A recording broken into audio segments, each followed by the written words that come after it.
I should make something clear. I'm not the biggest platforming fan. I understand why people love these games.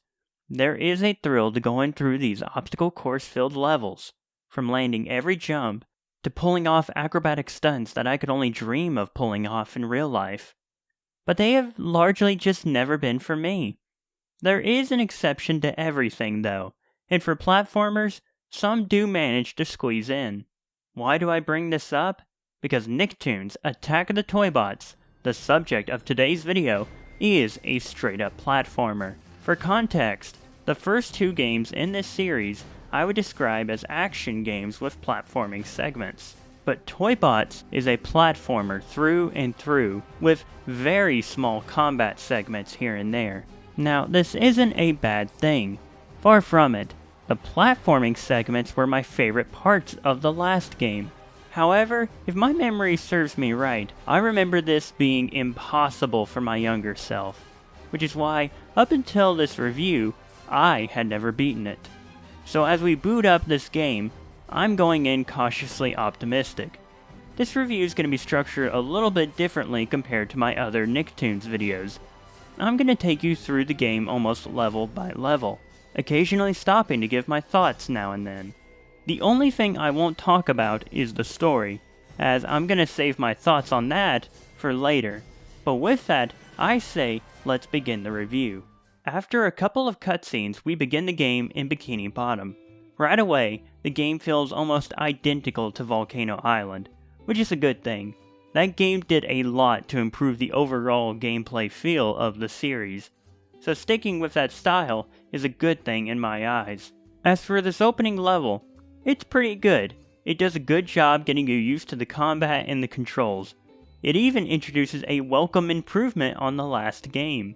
Instead of a range attack that's practically useless, we get a solid improvement here in Toybots. These little containers have slime in them. Running into one allows you to shoot slime repeatedly at your enemies. You have more ammo at your disposal and you have a faster rate of fire. This alone makes the ranged attack a lot more useful than it was in the last game. Other than that, the other notable thing I noticed in this first stage is a new ability that every character has access to. By pressing the R2 button, you can grab and hold on to whatever surface you're on. However, if you're moving, the character will do a roll move. It may not seem like it now, but this new move will become one of the most important abilities in the game. I'll return to that point later, but let's continue with the game for now. After completing the opening level, we move on to Factory Zone 1. The first thing to note is that we unlock more playable characters in this level. We unlock Tack, Timmy Turner, and Jimmy Neutron. That's right, we could play as Jimmy here, but not only that, Timmy doesn't suck anymore! At this point, it seemed like everything I complained about in the last game was being fixed here. But in this level, I began to see some new cons that weren't present in the last game. It can all be seen in the platforming. When you're platforming, any time you hit an obstacle, you're teleported back to the beginning of the platforming section. Now remember at the beginning of the video when I said I wasn't a big platforming guy? Yeah, this is where you're going to see this viewpoint in action. Not in Factory Zone 1, but in Zone 2 and especially Zone 3. You're going to see me failing in these levels. That being said though, one thing that Zone 1 introduces that could be described as one of the main features of this game is the master models. When progressing through the levels, you'll likely notice these weird green portals with the various characters being displayed. When you have the character that's being displayed, you jump into the portal and you'll be sucked into the tube. Doing this will take you to a special stage. In these, you'll be tasked with doing a platforming challenge. These range from fairly easy to impossible.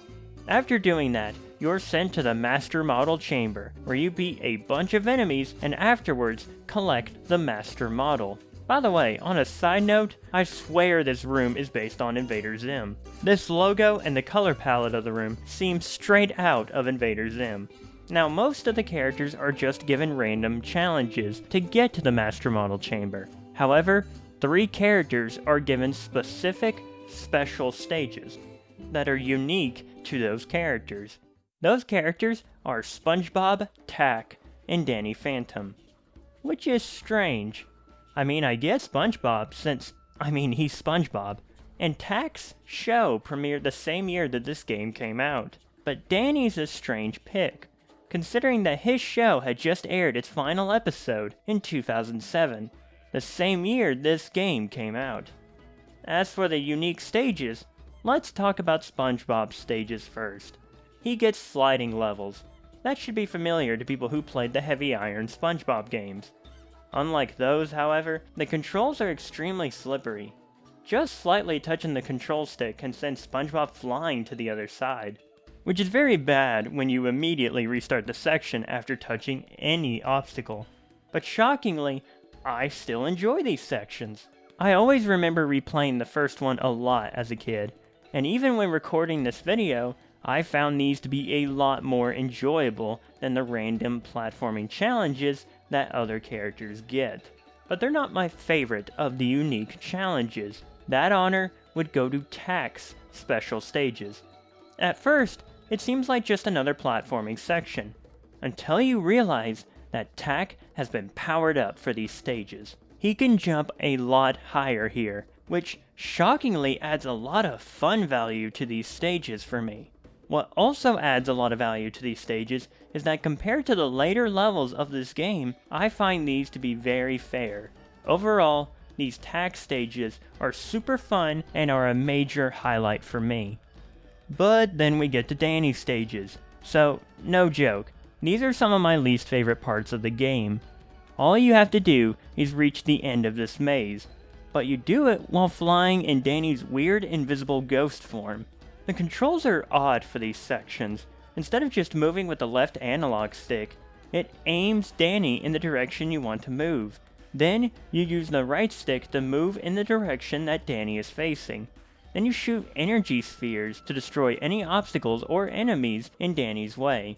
These just feel very odd to control, and the sound effects are almost annoying in how overwhelming they are. I tried to avoid as many of these stages as possible, and thankfully, there are other master models you can find to where you'll hopefully be able to avoid doing the Danny stages. That's all I have to say about getting the master models. Overall, I really like this, but mainly for one reason. The fact that you need a certain character to get a certain master model brings back that feeling from the first game, of every character feeling important. I know it's not exactly the same thing, but still, every character here feels important again.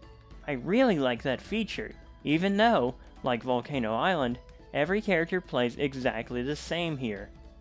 Anyway, after spending way too much time on the master model collecting, let's get back to the game and move on to Toy Factory Zone 2.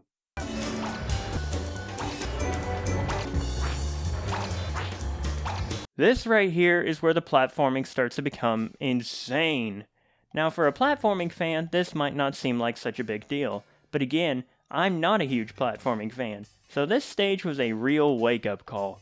It's definitely when the game decides to stop holding back, in terms of the platforming challenge. Expect this level to take you a bit longer than the previous ones, but after that, upon returning to the level select screen, you'll notice that no new levels have been unlocked. That's because you need the master models. After beating a level, you go back to the previous levels to collect the master models.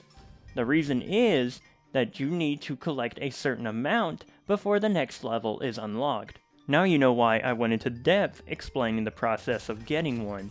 One thing I did forget to mention is that thankfully you don't have to play the level all the way through to get a single model. You select certain points in the level to go through, and it'll tell you which master model you'll be getting, and what characters are needed to unlock said master model, which is nice. By the way, XJ9, Gurr, Stimpy, and Rocco are all playable by finding their respective master models. They don't add anything to the story, but still, having them here is a nice inclusion. So after finding enough master models, we unlock Amity Park, which means I now have to talk about the robot levels. These play like an isometric shooter, meaning you have an upward angle of the playable character. You move using the left analog stick, and you aim and shoot using the right analog stick. The R2 button is used to shoot a special shot, and it changes for each character. That's about the only variation you'll get in these stages though. Doesn't matter which robot you get, they'll all play the same. Now there is one more thing to mention about the robot stages. They're bad. Like, really bad. They're just so boring. They go on for like 20 minutes when it feels like 40. And then there's your walking speed. You walk so slowly in these stages that it drags these levels down even more. Not to mention, the game wastes these cool looking evil Toybot designs of the main characters just to use them in these levels. You could have potentially made these into cool boss fights. But instead, this game has no boss fights. The closest thing to a boss fight in this game is the Jimmy Neutron tank at the end of Amity Park. But that's all I have to say about the robot stages. And with that, we end off Amity Park. Now on to Factory Zone 3. Or as I like to call it, my personal torment.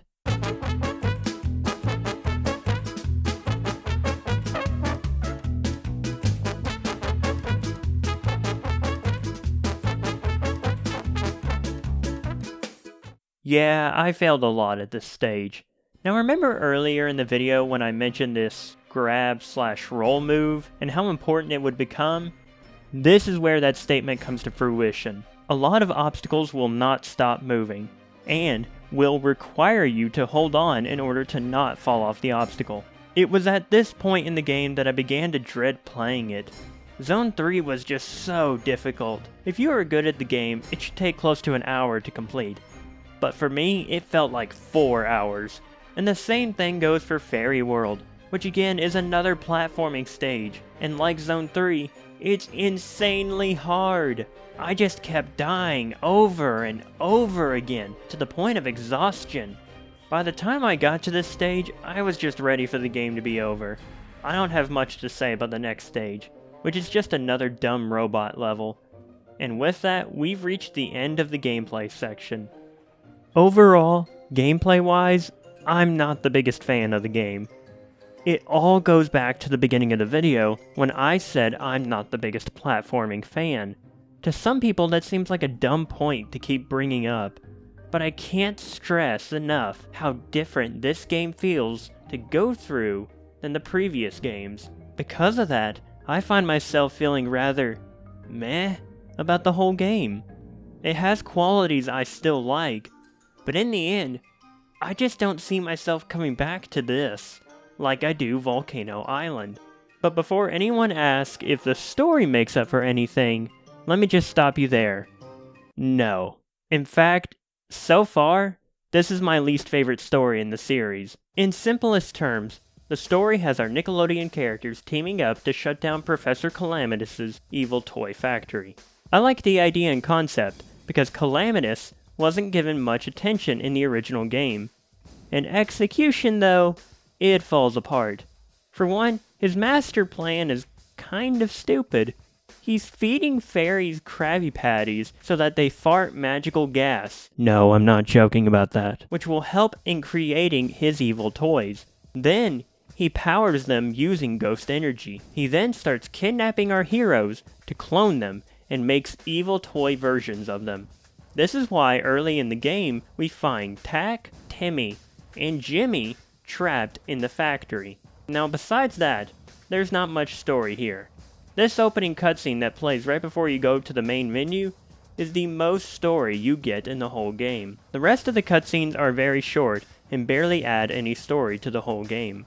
What they do add are some nice interactions between the characters. While not as good as the first game, there is more than Volcano Island, so it's appreciated. But there's just not enough. Volcano Island was simple too, but I always felt like there were enough cutscenes to keep adding to the story. Here, there just isn't enough. And then, there's the ending. So after finishing Calamitous' lab, our characters seemingly make their way to the Biggest Genius Award show, which is the location from the intro of the game. Then, it seems like Calamitous is going to win the award. But Chadbot wins! Forgot to mention him, but he was allowing us access through the factory in exchange for collecting the master models. How did Chadbot win this award? Apparently by using the same ingredients? What? I really don't know at this point. Then Chatbot shaves Calamitus's mustache. Then it's game over. What did I just experience? What was the point of this whole game show? Why couldn't Calamitous just be trying to pull off an evil scheme? How was he able to finish this plan when his whole personality in his show is him not being able to finish anything? Why are Plankton and the Magu from Volcano Island there in the beginning if you're not going to use them? It makes me upset because I feel like there was an opportunity here to make something special, but they dropped the ball hard with this game. Now, am I being too harsh on the story? Probably. I mean, it's simple, but it gets the job done. I just think that ultimately as I get older, I guess I want more out of the games I play. Jeez Louise. A 24-year-old complaining that a story in a Nickelodeon game is too simple. What am I doing with my life? I wish I could say something more positive about this game, but I just don't care for it that much. While the gameplay is still fun, the platforming is just frustrating here. And there's not enough story to make it compelling either. Overall, Nicktoons Attack of the Toybots is a massive step down from Volcano Island. But with that, we only have one game left to look at. So join me one last time as we take a look at SpongeBob featuring Nicktoons Globs of Doom.